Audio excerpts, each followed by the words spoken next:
Hey everybody, it's Daryl Killian, the Auto Insider. I just spent an incredible day in Austin, Texas for the press conference and full day behind the wheel of the all-new 2025 Kia K4. Let's dive into everything this compact SUV has to offer.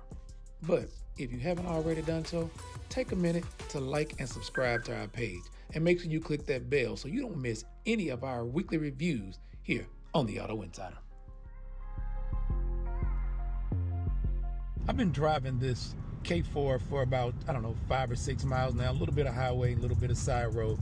My initial impression is this car feels more substantial than most entry-level sedans that I've driven of late. And by that I mean, I feel a little more isolated from outside influences, road noise, wind noise. It feels like a more expensive car than it really is. With driving the 2-liter GT line, acceleration is lazy.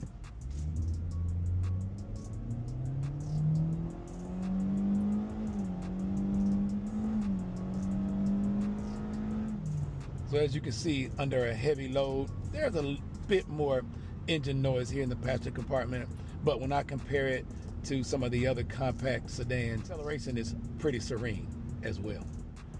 Seeing this K4 ahead of us next to comparable vehicles gives you a good idea of the size.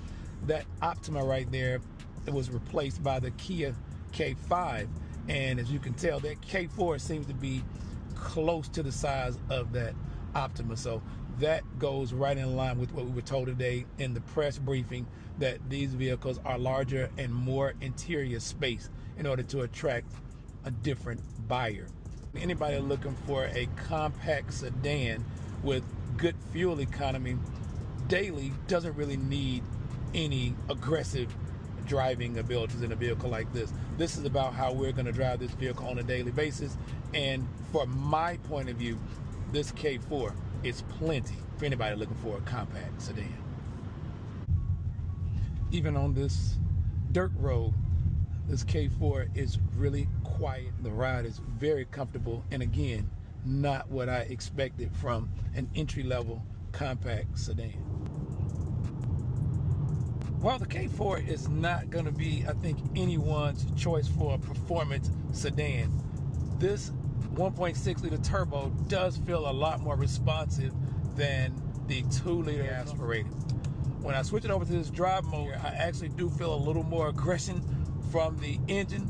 The downshifts are a little quicker and swifter, and the dashboard does light up and give me a little bit more of an impression of a sporty sedan.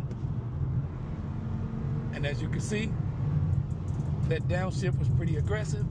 I am forever a lover of automatic transmissions, and the IVT, though it does perform fairly well in this K4, I would actually opt for this 1.6 turbo hands down. And I've only been driving it about 5 minutes now, but in this 5 minutes, if I were driving the two back to back on the lot, this would be my pick for the K4. A feature that I really appreciate about a lot of the Kia models, and this K4 is no exception, is this steering assist.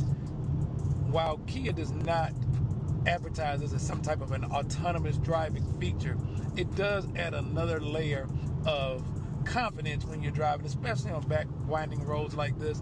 And if you're driving on a long road trip, college student, maybe you're going back and forth to school during the holidays, this feature takes the fatigue out of the drive. Now, we don't recommend you do this for any extended period of time, but for the purpose of demonstration, I just wanted you to see this. We're coming up on this curve, and if you'll notice, the cameras in this K4 are following the lanes here, and it's keeping this vehicle in its lane. One of the misses here on the K4, on this lovely instrument cluster with these 3 different screens, is the fact that here where my climate control is, it's actually blocked by the steering wheel. So from my seated position, I cannot see all the details there from my climate control. As I move over, you see here is I can control my fan speed here, the direction of my air, and my recirculated air, and my auto functions. Here at my normal seated position, those things are blocked. But for those of you who like physical knobs and buttons, Kia has also taken care of that for you, because these controls here for your AC and heat are actually push button, and you can control that right here from the dashboard. So you don't necessarily have to see the screen when you can reach these. I like the redundancy of those buttons. I think it also adds to the safety, comfort, and convenience of this K4. The all-new Kia K4 is a real game changer in the compact sedan segment. With its bold looks inspired by the larger Kia K5, the K4 has a presence that stands out on the road. Inside, it's packed with cutting-edge technology like the nearly 30-inch digital display cockpit, seamless MyQ garage connectivity, and premium safety features. If you're looking for a spirited drive, the 1.6-liter turbo delivers smooth power and responsiveness, making it my choice over the 2-liter engine with this less than impressive acceleration.